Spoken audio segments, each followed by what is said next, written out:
여가위의 새만금 잼버리 부실 관련 현안 질의가 국민의힘과 김현숙 여가부 장관의 불참으로 파행됐습니다. 국민의힘은 증인 출석에 합의가 안 돼 회의에 참석하지 않았다고 밝혔습니다. 교육위에선 다음 달 4일 일선 교사들의 서희초 교사 49제 추모 집회에 대해 여야가 이견을 보였습니다. 국민의힘은 학습권 침해를 우려한 반면 민주당은 교육부의 유연한 대처를 촉구했습니다. 일본의 오염수 방류에 대한 여야 공방이 오늘도 이어졌습니다. 국민의힘은 민주당의 괴담 선동은 반국가적 행위라고 비판했고 민주당은 윤 정권은 일본의 환경 범죄를 방조한 공동정범으로 기록될 것이라면서 공세를 펼쳤습니다. 여론의 심장을 저격하고 민심의 흐름을 날카롭게 꿰뚫어보는 여심저격. 후쿠시마 오염수 방류 이틀째, 수산물 소비 촉진과 추경 및 일본 구상권 청구라는 서로 다른 방안을 내놓은 여야의 어민 피해 지원책을 살펴보고 8월 임시국회 종료와 여가위 파행을 둘러싼 여야 공방의 핵심은 무엇인지 짚어봅니다.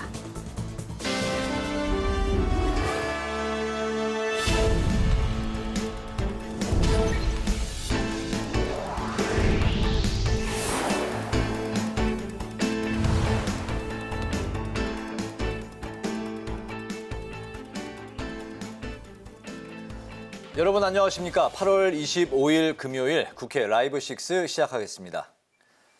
새만금 세계스카우트 잼버리 사태 규명을 위해 예정됐던 국회 여성가족위원회가 여당과 김현숙 여성가족부 장관의 불참으로 파행됐습니다.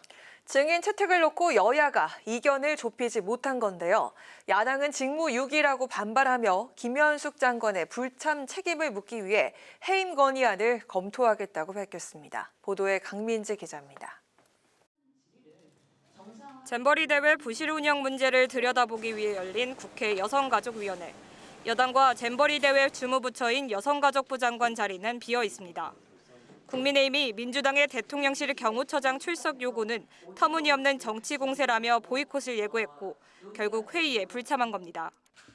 이번 새만금 잼버리의 파행의 중심에 있는 전라북도가 아닌 대통령실 경호처장의 출석을 요구하는 것은 누가 봐도 터무니없는 주장이고 민주당이 현 정부 공격에만 초점을 맞춘 물귀신 명단을 제시하면서 여가위 회의의 파행을 의도하고 있는 것입니다. 김현숙 여가부 장관도 참고인 미합의로 여당의 출석이 확정되지 않아 국회에서 출석 대기 중이라는 공지 문자를 전달한 채 모습을 드러내지 않았습니다. 국회 대기 중이라는 문자에 야당 의원들이 장관을 찾아 나서기도 했지만 여가부 장관이 여기 계셔. 아니요, 국회 어디 있어요? 갑시다. 장관 어디 계세요? 장관 어디 있는지 보러 갑시다. 장관 어디 있어요? 만나러 갑시다. 안녕하세요. 아니 지금 어디 화장실로 도망가요? 김현숙 장관은 마지막까지 회의장에 나타나지 않았습니다. 야당에선 성토가 이어졌습니다. 국민의힘에서 요구한 김관영 전북지사 출석과 대통령실 경호처장이 출석하지 않아도 된다는 의사를 전달했는데도 여당이 답변하지 않았다고 비난했습니다. 특히 김현숙 장관의 불참은 잼버리 주무부처 수장으로서 직무유기이자 국회 무시라며 해임 건의를 논의하기로 했습니다. 오늘의 회의는 여야가 협상이 돼서 전체에 개의하기로 했고 여가위가 열리면 여가부 장관, 차관의 출석은 기본 의무입니다. 그 출석을 안 하겠다고 하는 거는 장관으로서는 그냥 핑계거리고 책임 방기라고 생각합니다. 결국 잼버리 현안 질의는 무산됐고 김관영 전북지사는 따로 기자회견을 열고 정쟁을 멈추고 증언하게 해달라고 호소하기도 했습니다. 회의 파행에 지난해 회계연도 결산안과 양성평등기본법, 한부모 가족지원법 개정안 등의 법안들도 상정조차 되지 못했습니다. 국회 방송 강민지입니다.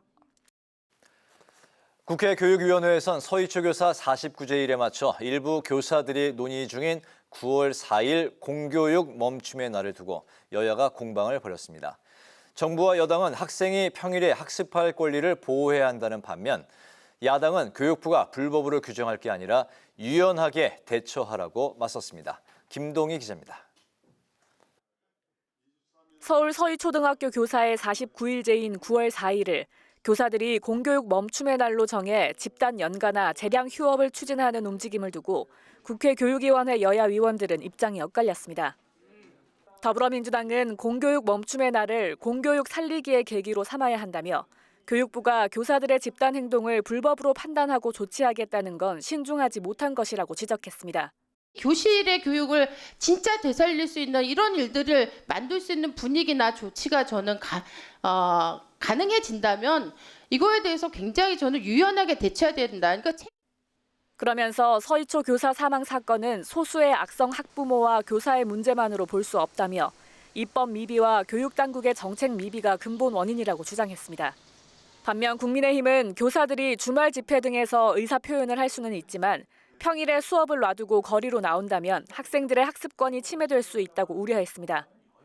또 이미 교사들의 요구 내용이 국회에서 충분히 논의되고 있는 만큼 교사들이 수업에 집중하는 것을 권고하는 게 정치의 역할이라고 주장했습니다.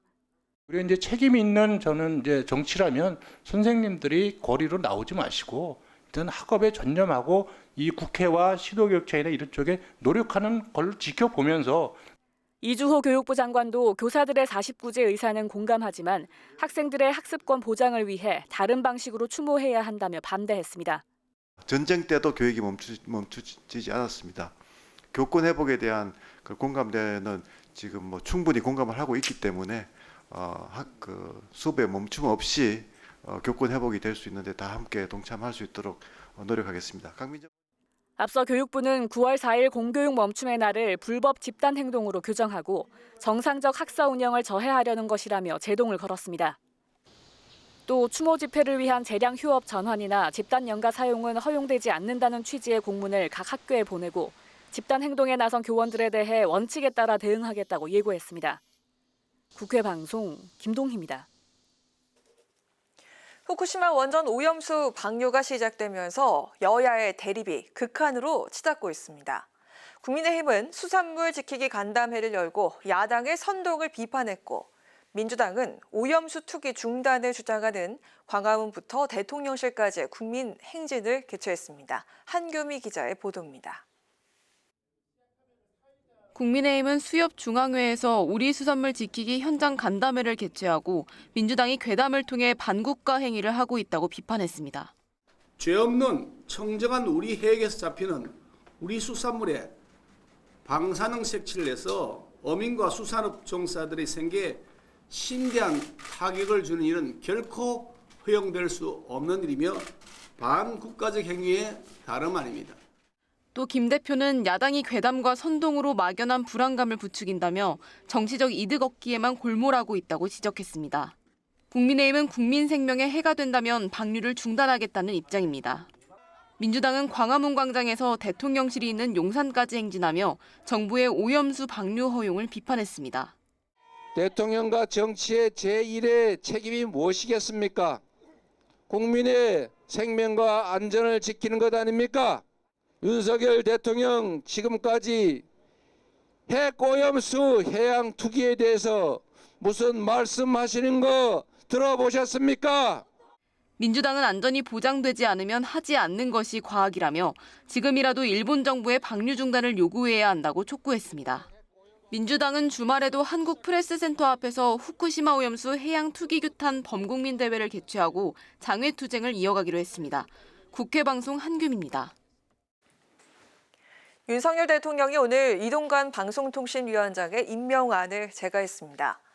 국민의힘은 이신임 방통위원장은 언론의 독립성과 공정성을 위해 편향된 공영방송을 정상화할 적임자라며 흔들림 없이 국민께서 부여한 임무를 신속하게 수행해야 한다고 밝혔습니다. 반면 민주당은 공정한 방송 대신 정권을 찬양하는 방송과 언론을 만들고 싶었던 윤 대통령의 속내가 들통났다며 돌이킬 수 없는 과오로 남을 것이라고 비판했습니다.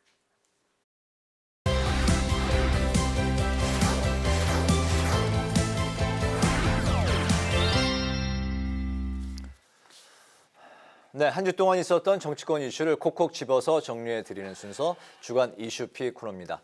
여러분의 시사 지수를 높여드릴 김지수 아나운서 나와 있습니다. 안녕하세요. 네, 안녕하세요. 네, 오늘도 시사 지수 많이 높여주시길 기대하겠습니다.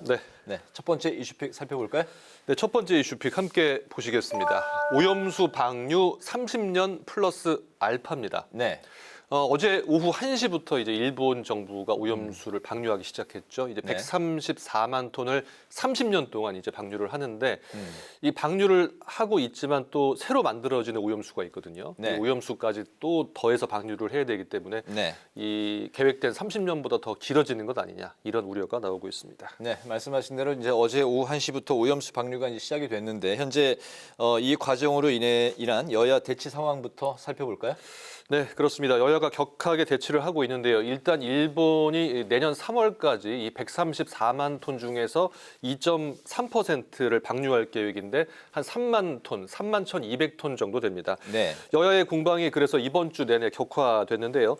국민의힘은 어떠한 경우라도 국민들의 피해가 없도록 정부와 함께 챙기겠다고 밝혔고요.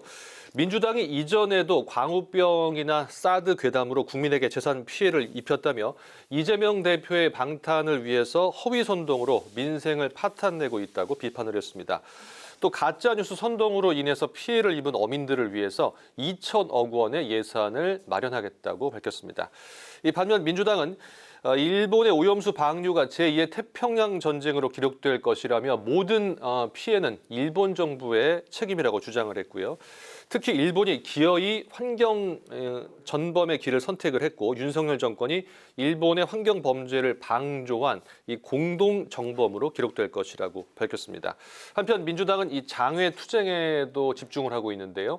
이 엊그제 국회에서 촛불 집회를 진행했고요. 오늘은 서울 광화문 광장에서 대통령실까지 행진을 이어갔고 네. 또 내일은 이 광화문에서 총 집결 대회를 개최한다고 합니다. 네, 오늘 그 첫 번째 이슈픽 제목이 방류, 오염수 방류 30년 플러스 알파인데 네. 저 제목의 행간은 방류 기간이 예상보다 더 길어질 수 있다. 이런 이제 우려가 있다는 거죠? 네, 맞습니다. 일본 정부의 예상이 30년이거든요. 그렇지만 30년 이상, 즉 이제 얼마나 장기화될지 뭐 불투명한 상황이다. 이런 보도들이 나오고 있습니다. 네. 이 지하수나 빗물이 계속 유입이 되면서 그러면서 매일 100톤씩 새로운 오염수가 만들어지고 있기 때문인데요. 즉 바다에 버리더라도 새로 쌓이는 오염수가 함께 늘어나고 있는 만큼 네. 이 방류 기간을 정확히 예측하기는 힘들다. 언제까지 방류를 할지 알 수 없다는 분석들이 나오고 있습니다. 또 여기에 이제 30년 동안 방류를 하고 나서 이 원전 자체를 폐쇄, 이것을 폐로라고 하더라고요.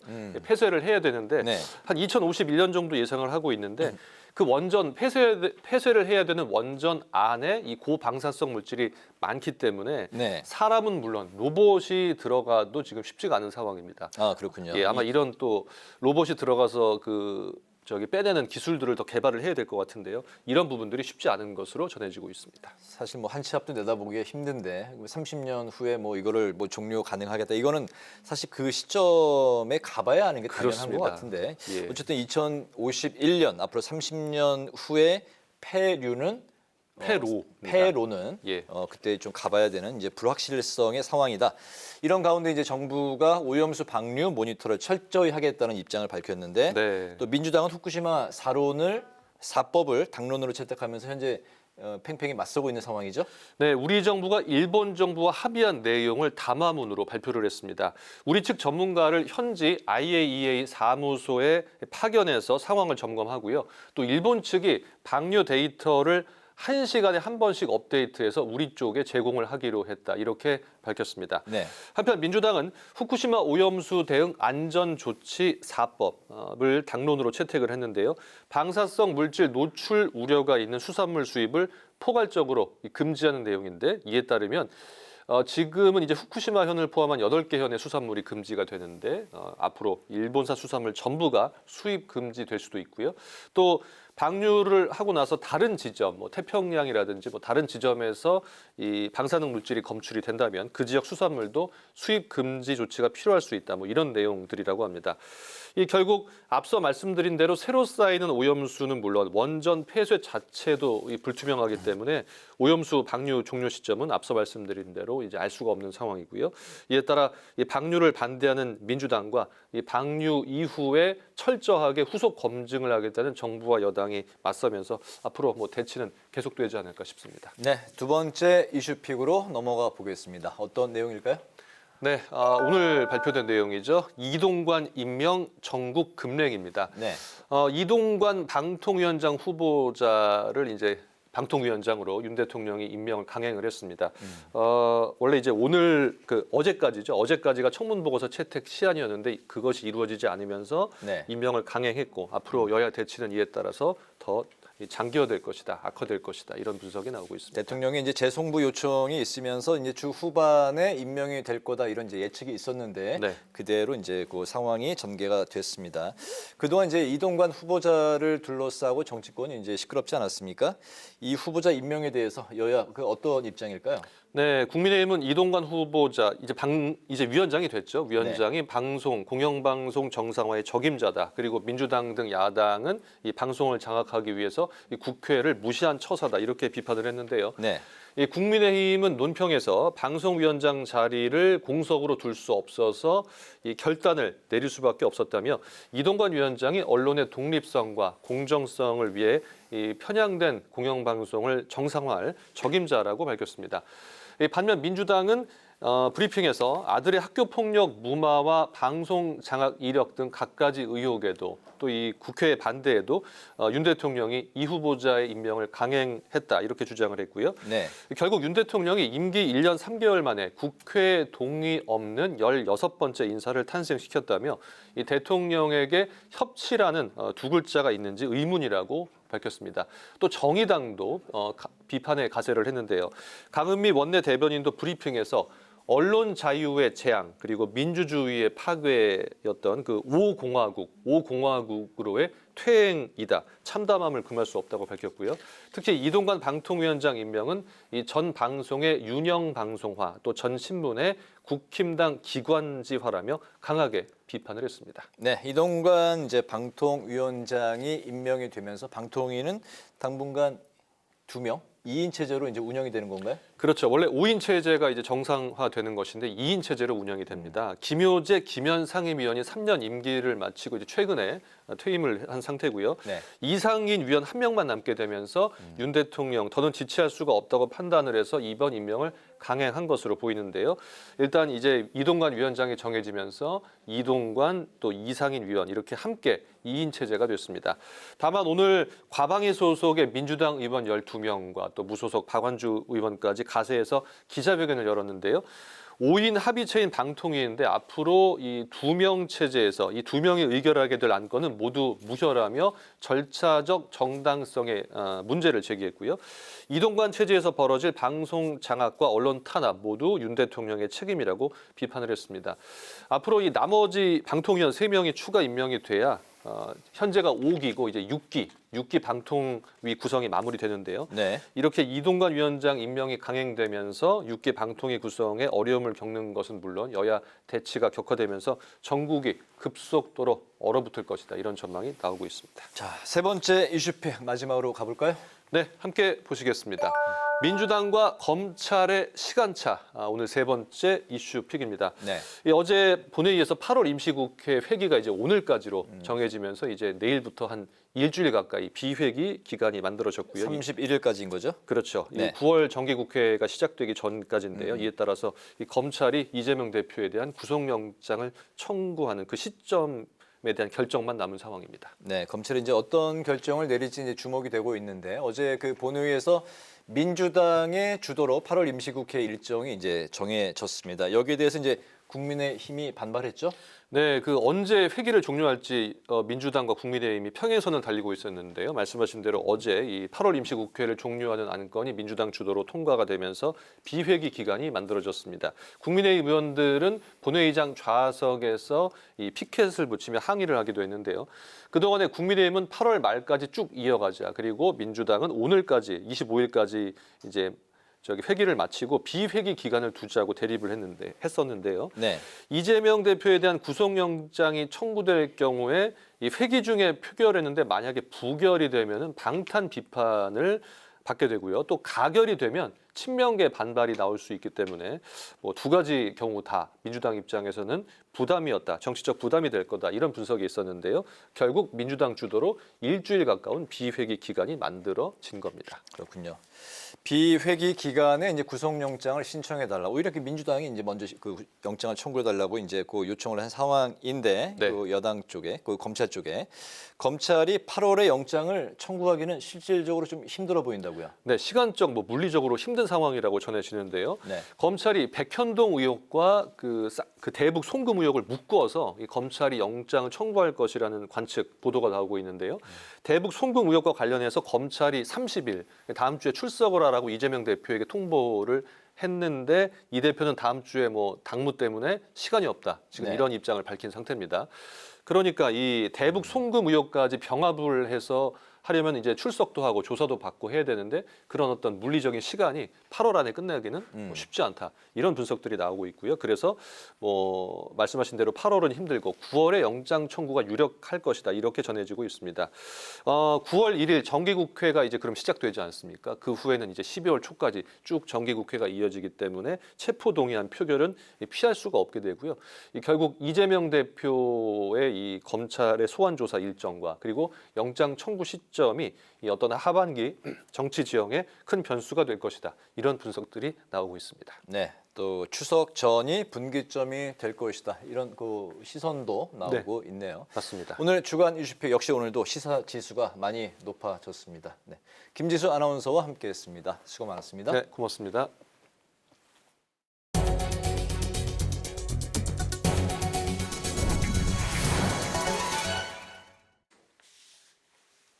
국민의힘이 라임 사태와 관련해 민주당의 실체적 진실과 배후가 밝혀져야 한다고 주장했습니다. 이철규 사무총장은 오늘 원내대책회의에서 금융감독원의 라임 옵티머스 디스커버리 자산운용 재조사 결과 라임 펀드가 환매 중단 직전 민주당 김상희 의원에게 특혜성 환매를 해준 정황이 적발됐다고 밝혔습니다. 또 그동안 민주당 인사들의 금융사기 범죄 의혹이 수차례 제기됐지만 봐주기 수사로 명료하게 밝혀진 게 없다며 검찰이 적극적인 수사로 진실을 밝혀내야 한다고 촉구했습니다. 민주당은 김상희 의원의 라임펀드 환매 중단 전 특혜성 환급 의혹에 대해서 강하게 반발했습니다. 민주당은 논평을 통해 김 의원이 투자한 펀드는 자유로운 환매가 가능한 개방형 펀드로 환매 중단 펀드와는 관계가 없다며 야당 중진 의원에 대한 악의적 흠집내기라고 비판했습니다. 김상희 의원도 기자회견을 열고 수천만 원 상당의 손해를 보았을 뿐 특혜 환매를 한 바 없다며 허위 사실에 대한 금감원의 공식 사과를 촉구했습니다. 체계적인 청년 해외 봉사단 지원을 통한 대한민국의 국가위상 확대 방안을 모색하는 토론회가 국회에서 열렸습니다. 최성호 숙명여대 개건교수는 해외 봉사 사업의 목표와 비전을 효과적으로 실현하기 위해 기획과 모집, 활동 모니터링, 귀국 후 피드백 등을 체계화할 수 있는 국가 차원의 봉사단 전문기구 설립이 필요하다고 강조했습니다. 국민의힘 배현진 의원은 해외 봉사활동을 하며 한국어 교육과 한국 문화를 알리는 청년 프로그램 지원 등 전문적인 청년 봉사단 육성을 위해 국회 차원에서 적극적으로 노력하겠다고 말했습니다. 노령층의 눈 질환 개선에 도움을 주는 인공 눈물을 건강보험급여 대상으로 유지하는 방안을 논의하는 간담회가 국회에서 열렸습니다. 김영주 국회 부의장은 인공눈물 보험급여 재평가 관련 간담회에서 각종 눈 질환을 겪고 계신 어르신들의 경제적 부담 완화를 위해 보험급여 유지가 꼭 필요하다고 복지부에 당부했습니다. 이에 복지부는 보험이 오남용되는 부분을 일부 개선하고 면밀히 분석해 필요한 부분은 급여를 유지하겠다고 답했습니다.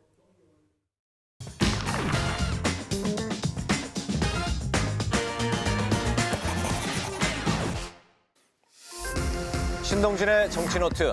오늘의 키워드는 가석방 없는 무기형입니다. 정부가 이상동기 범죄를 막기 위한 대책 마련에 힘을 쏟고 있는데요.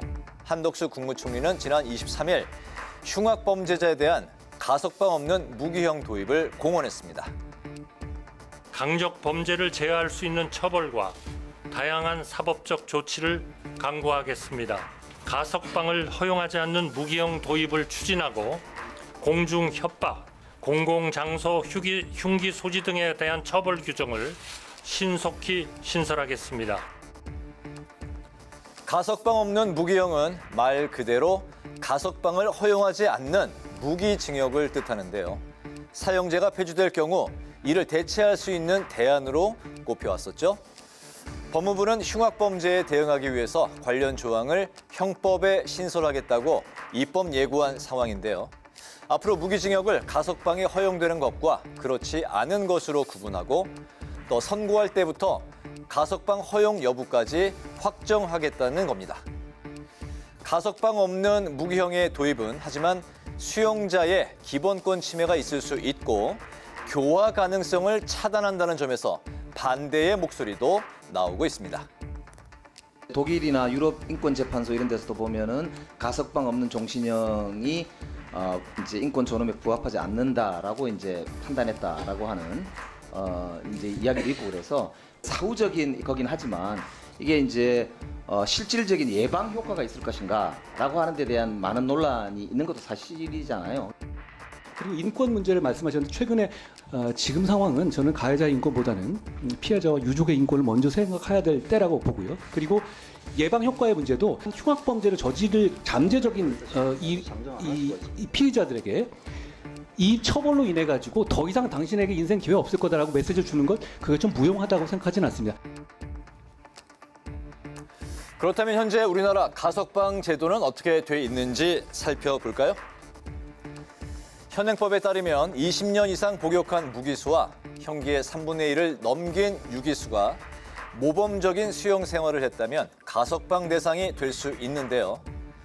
가석방 여부는 교정시설별 예비심사를 통해 법무부 장관의 허가를 거쳐야 결정이 됩니다.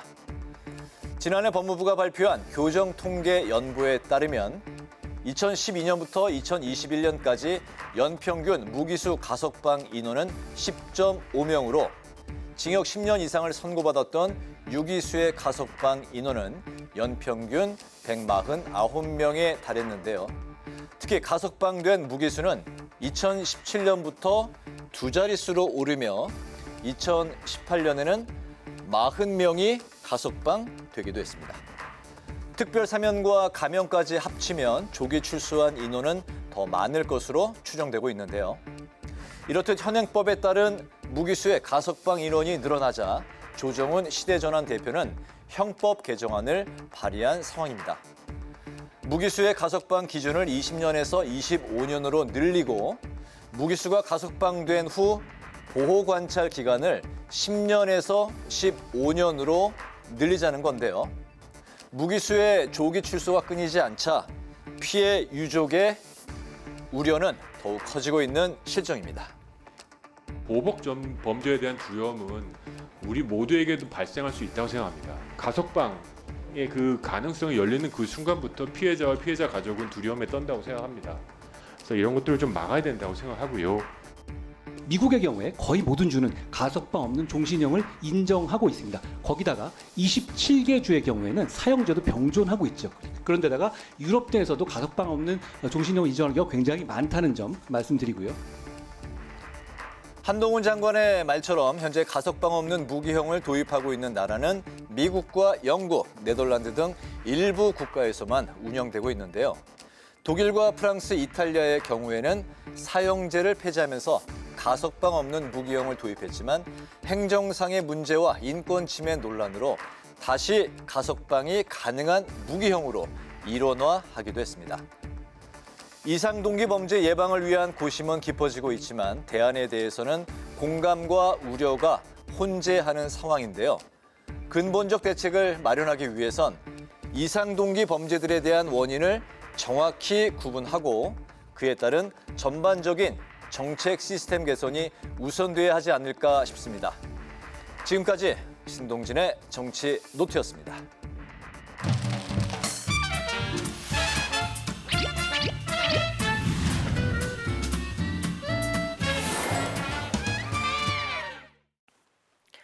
정치권 이슈와 정책 분석을 통해 여론의 심장을 저격하고 민심의 흐름을 날카롭게 꿰뚫어 봅니다. 여심 저격. 최수재 국민의힘 서울시 의원, 안규령 민주당 상근부 대변인 나오셨습니다. 어서 오세요. 네, 안녕하세요. 네, 반갑습니다. 자, 후쿠시마 오염수 방류 이틀째인데 지금 가장 속이 타는 건 바로 그 어민과 수산업계가 아닐까 싶습니다. 지금 분위기가 많이 좋지 않은 상황인데 또 그 바다가 오염되기 전에 좀 수산물을 미리 사놓자 하는 그런 심리 때문에 반짝 특수도 생겼다고 하는데 참 그 슬픈 특수가 아닐까 싶습니다. 정치권도 피해 지원 대책을 속속 내놓고 있는 상황인데 오늘 여심 저격 정책 토론에선 여야의 어민 피해 지원책을 나란히 놓고 살펴보도록 하겠습니다. 자, 오늘 국민의힘은 오전에는 수협 중앙회 그리고 오후에는 부산에서 수산물 창고와 대형마트를 찾아서 현장을 점검하고 수산물 안전 대책을 논의를 했습니다. 자, 그리고 민주당이 어제 의총에서 당론으로 정한 특별 안전조치 4법 중에는 그 피해 어업인 지원에 관련된 그 내용도 포함이 되어 있는데요. 자, 먼저 우선 여야는 어떻게 어민들을 지원을 할 계획인지 먼저 들어보도록 하겠습니다. 먼저 최수지 의원부터 들어볼까요? 네, 어제 일본이 후쿠시마 오염 처리수 방류를 시작했습니다. 국민의힘에서는 이 정부와 긴밀하게 협력해서 어떤 경우에도 우리 국민들의 생명과 안전, 재산을 지켜내겠다 이렇게 이야기를 했는데요. 오늘 수협 중앙회 방문해가지고 밝힌 것도 이와 같은 맥락이라고 저는 볼 수 있을 것 같습니다. 만약에 일본이 국제적인 이 공인 기준을 위반해서 국민 생명 안전을 위협하는 경우에 그 방류를 당장 중단토록 조치하겠다고 밝혔고요. 또 오염수 방류에 앞서서 우리 정부는 IAEA와 일본과 좀 협력을 그동안 좀 협상을 많이 해왔고 조치들을 마련해 두었습니다. 앞서서 그 이슈픽에서도 나왔지만 이 첫 번째로 전문가가 격주로 일본에 방문해서 안전 기준에 부합한지 방류가 잘 이루어지고 있는지 확인하기로 했고요. 그리고 방류 관련 상세한 데이터도 매시간 일본으로부터 전송받기로 했습니다. 또 양국 간 신속한 대응을 위해서 핫라인도 마련을 해 두었습니다. 피해 지원책으로는 이 피해 어민의 2천억을 지원하고 기업 급식에 수산물을 공급하고 또 우리 수산물 추석 선물 릴레이 캠페인을 같이 하겠다고 했는데요.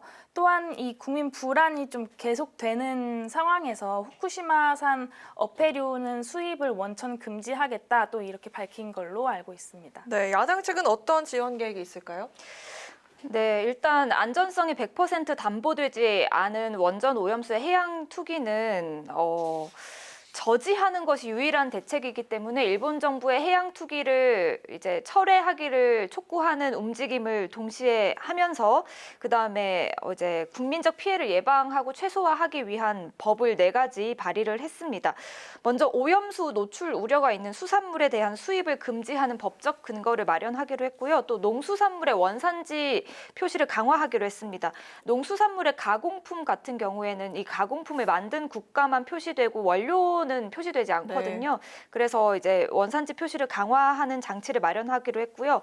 또 민주당에서는 어업인들의 피해를 최소화하기 위해서 현재 조류나 태풍, 해일 등으로 발생하는 피해에 인정하는 어업 재해를 이 방사능 오염 피해에도 적용하기로 했습니다.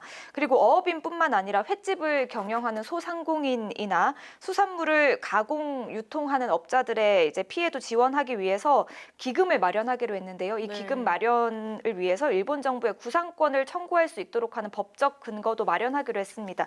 이렇게 4가지 특별 안전 조치 법안을 당론으로 채택을 했고요. 빠른 시일 내에 국회에서 좀 논의되고 처리될 수 있도록 추진할 예정입니다. 네, 이렇게 들어보니까 그 어민 피해 지원이라는 그 목적은 같은데 방향이나 또 방법은 좀 많이 다른 것 같다는 생각이 드는데요. 지금 우리 정부가 분노하고 또 불안해하는 어민들에게 어떤 답을 들려주면 좋을지 또 어떤 방안이 실효성이 있을지 여기에는 그 시각차가 있습니다. 서로 그 상대방이 내놓은 대책에 대해서 서로 평가하는 시간을 드리도록 하겠습니다. 누가 먼저 이야기를 좀 해볼까요? 제가 먼저 네, 좋습니다. 네, 법안이나 이런 방식으로 민주당에서 마련을 해주는 거는 이제 좀 후쿠시마 이 오염 처리수 관련해가지고 민주당도 좀 도와주는 방향으로 오고 있는 것 같다라는 생각이 들어서 저는 다행이라고 생각이 들었거든요.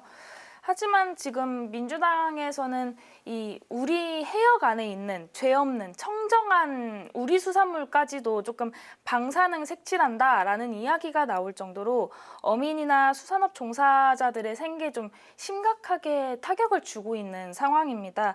문재인 전 대통령까지 이제는 뭐 나서가지고 그때는 맞고 지금은 틀리다 이렇게 이야기를 하고 있는 SNS에 올린 그 글이요? 네, 분란을 일으키고 있는 상황이잖아요.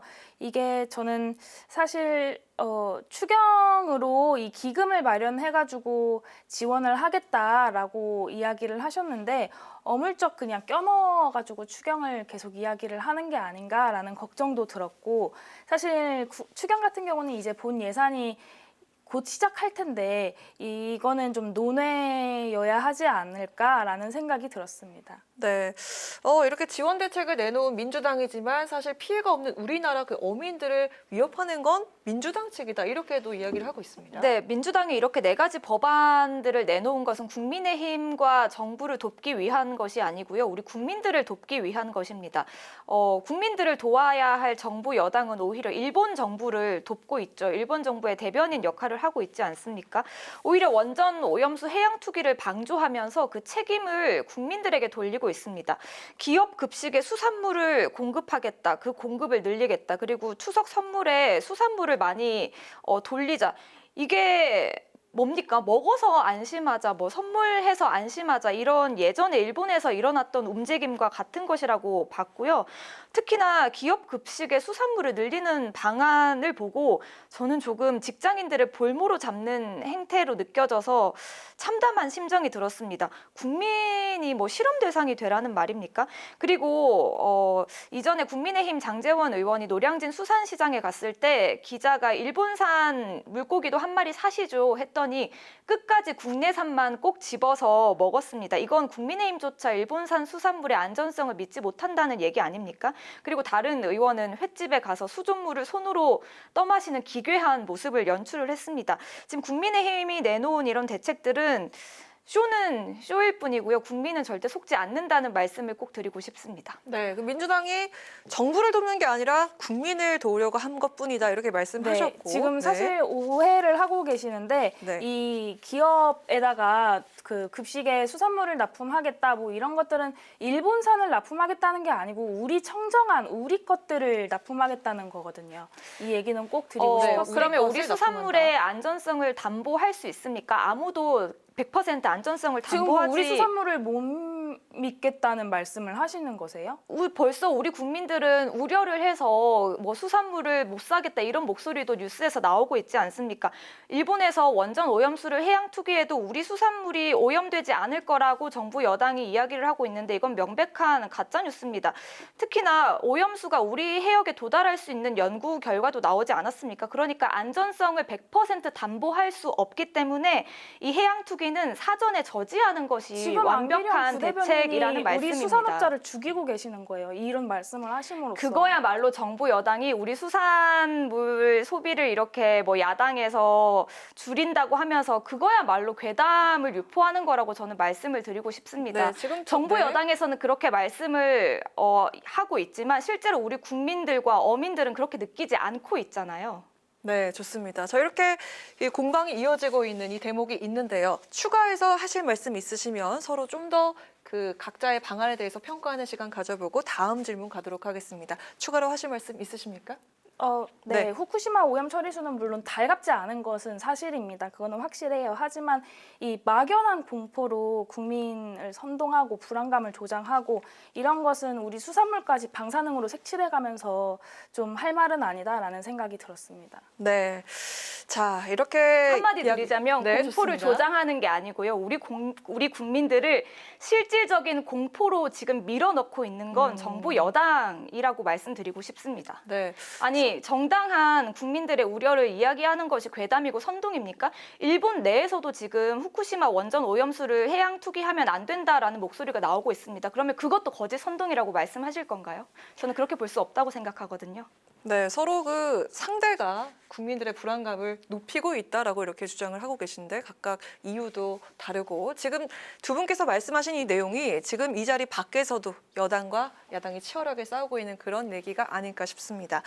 자, 그리고 관련해서 또 화제가 된 것이 있습니다. 조회수 1,644만, 대통령실이 제작한 오염수 안전 홍보 동영상 이야기인데요. 7월 7일에 첫 선에 보인 이 동영상이 그 역대 정부 동영상 중에 최단 기간 조회수 1,000만을 돌파하면서 역대 정부 홍보물 2위에 올랐습니다. 자, 이 1,600만이 넘는 조회수를 두고서 정말 많은 말들이 오가고 있는데 두 분도 이 동영상 보셨습니까? 네, 저는 봤습니다. 네, 봤습니다. 네. 언제 보셨죠? 저는 어제 봤어요. 어제 보셨고요? 네. 저는 뭐 이게 조회수가 굉장히 높다고 해서 네. 나중에 봤습니다. 저도 그 기사를 네. 보고서 좀 뒤늦게 보게 된 것 같은데 그 사실 그 조회수 1위에 올랐던 동영상이 2012년에 올라왔던 그 아이들이 보는 캐릭터 내복을 입는 그 정부의 홍보 동영상, 에너지 절감하는 그 동영상이 또 키즈 유튜브기 때문에 계속해서 조회수가 쌓인다고 하더라고요. 한 11년 전에 올라왔던 그 동영상이 1위고 이렇게 단기간에 2위에 올라온 정부의 동영상. 자, 이거에 대해서 참 의혹이 많은데 두 분 이야기를 좀 들어볼까요?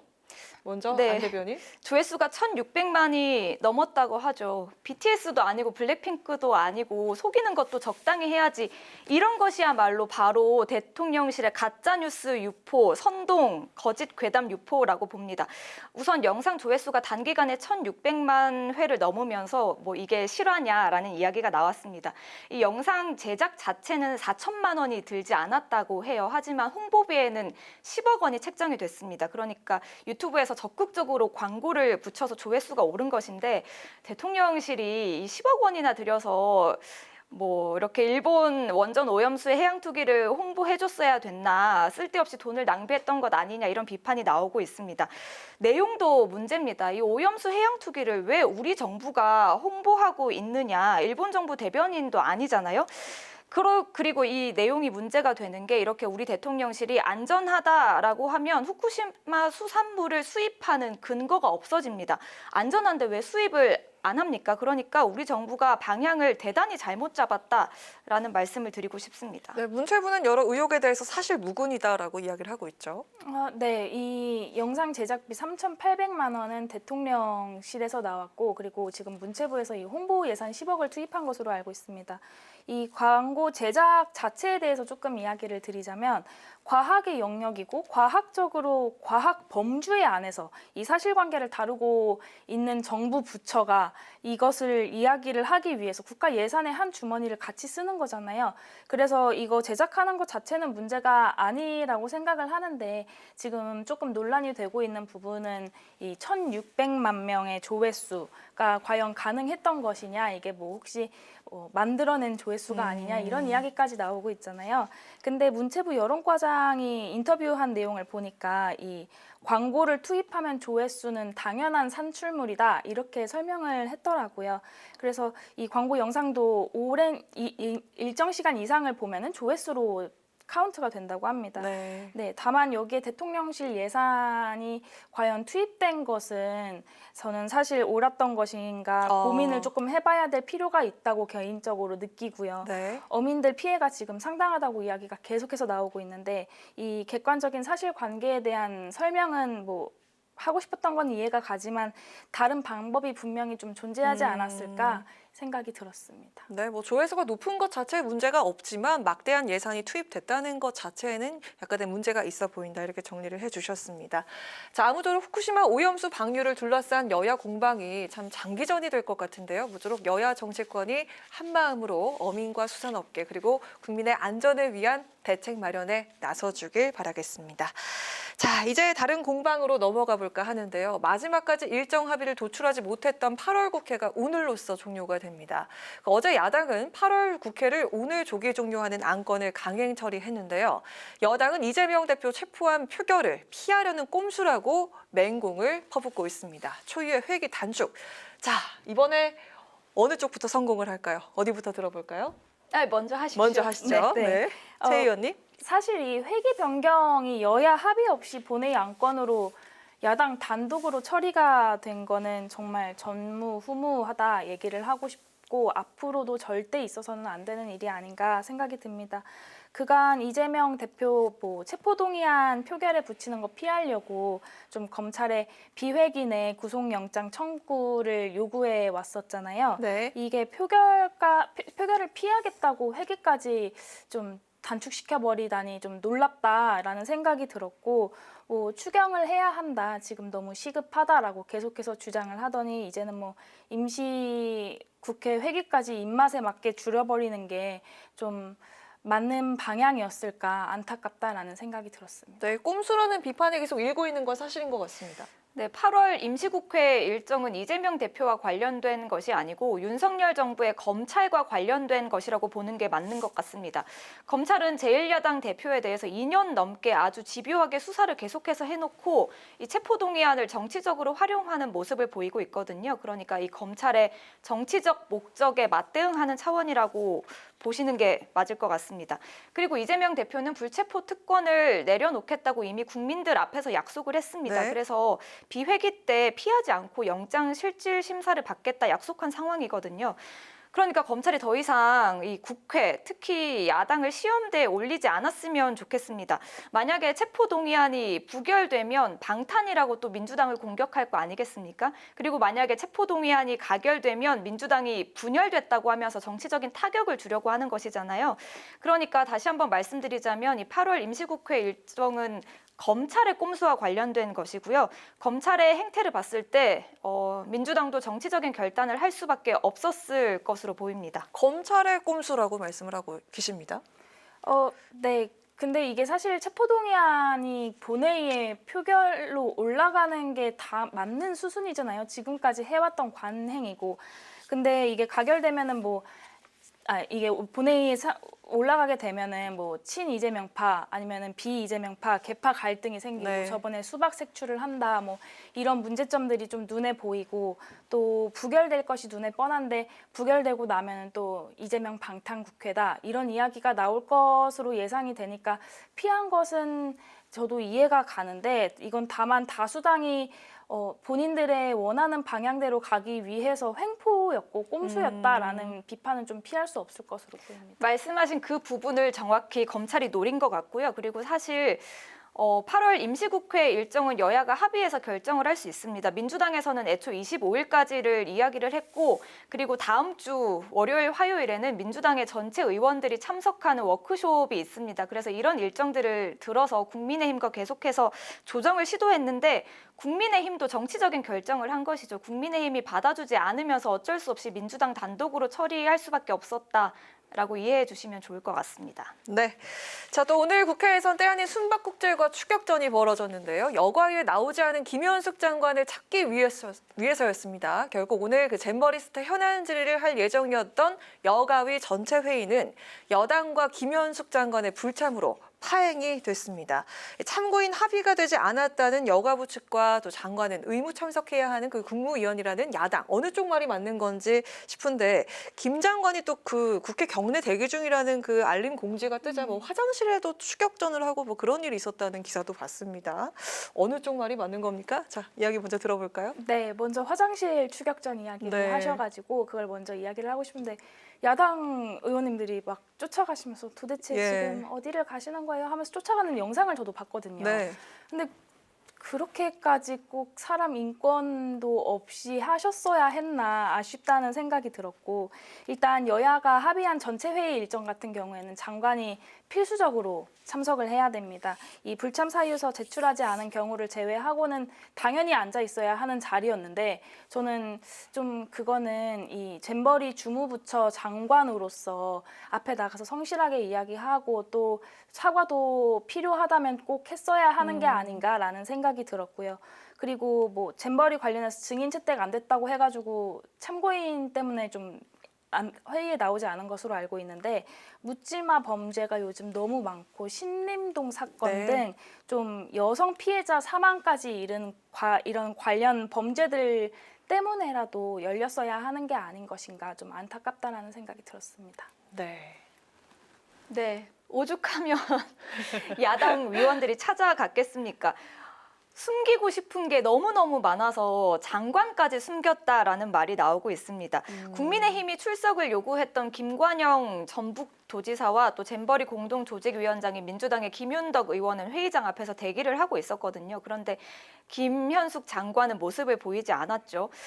잼버리 사태와 관련해서 정부와 여당은 전 정부 탓만 해왔습니다. 그렇다면 오늘 당당하게 이 회의장에 나와서 현안 질의를 통해서 조목조목 본인들의 입장을 밝혀야 됐던 거 아닙니까? 앞에서는 뭐 당당하게 검증하자고 하더니 옆에서는 장관 불참시키면서 여가위를 파행시키고요. 뒤에서는 김관영 전북지사에 대한 검찰 수사를 진행시키고 또 안에서는 정권의 하수인으로 전락한 감사원 동원해서 감사를 벌이고 있잖아요. 책임이 밝혀지는 게 그렇게 두렵나라는 생각이 듭니다. 그리고 결국 책임을 피하는 자가 범인이지 않을까요? 그렇게 보시는군요. 자, 저희가 지금 시간 6시 50분을 향해 가고 있는데 요 질문 제가 좀 궁금해서 짧게 한번 드려보도록 하겠습니다. 그 선관위가 총선 지원을 시사한 원희룡 장관의 발언에 대해서 이 정치적 중립 위반 여부를 검토하겠다고 밝혔습니다. 자, 여당 간판으로 국민 심판받는 분들의 밑바탕 작업에 힘을 바치겠다. 정권 교체 강화를 이뤄내야 한다. 원희룡 장관의 이 발언 어떻게 보셨습니까? 네, 공직선거법에 따르면 공무원은 정치적 중립을 지켜야 하고 선거에 부당한 영향력을 행사하거나 영향을 미칠 수 있는 행위를 하지 않아야 됩니다. 상식 중에 상식이죠. 원희룡 장관이 상식이 없다라는 생각이 들고 그게 아니라면 탄핵을 각오한 것인지 아니면 법을 우습게 아는 것인지 그 중에 하나겠죠. 특히 원희룡 장관은 서울 양평 고속도로의 종점 변경과 관련한 의혹에서 대통령 처가의 호위무사를 자처했습니다. 이제는 국민의힘의 선대위원장을 맡고 싶으신 것인지 모르겠는데 그렇다면 장관직을 본인 지난번에 뭐 거짓말 밝혀지면 장관직 내려놓겠다고 하셨잖아요. 그렇죠. 장관직 내려놓으시고 뭐 국민의힘 선대위원장 하시면 될 것 같습니다. 장관직 내려놓고 선대위원장 하시면 될 것 같다. 네, 어떻게 보셨습니까? 장관직을 가지고 함직한 얘기는 아니라고 봐요. 네. 근데 이 자리는 보수 포럼입니다. 이 공군회관에서 보수 사람 성향을 가진 사람들이 모여서 조찬을 가지면서 앞에 나가서 강연을 한 거거든요. 저는 뭐 좀 이거에 대해서 옹호를 할 수는 없다고 생각을 하지만 아마 장관 직위를 가진 사람으로서 올라간 게 아니라 원희룡으로 올라가서 강연을 한 게 아닐까 생각이 들었습니다. 그러니까 장관직을 내려놓고 가시면 되죠. 뭐 유튜버로 활동하셔도 되고요. 일타 강사 하고 계시잖아요. 그러니까 장관직 내려놓고 대통령 처가의 호위무사나 유튜버나 국민의힘 선대위원장 하시면 될 것 같습니다. 네, 자 여기까지 하겠습니다. 자, 지금까지 최수재 국민의힘 서울시 의원, 안기령 더불어민주당 상근부 대변인과 함께한 여심 저격이었습니다. 두 분 고맙습니다. 네, 오늘 국회 라이브 6 여기까지입니다. 시청해주신 여러분 고맙습니다. 편안한 주말 보내십시오.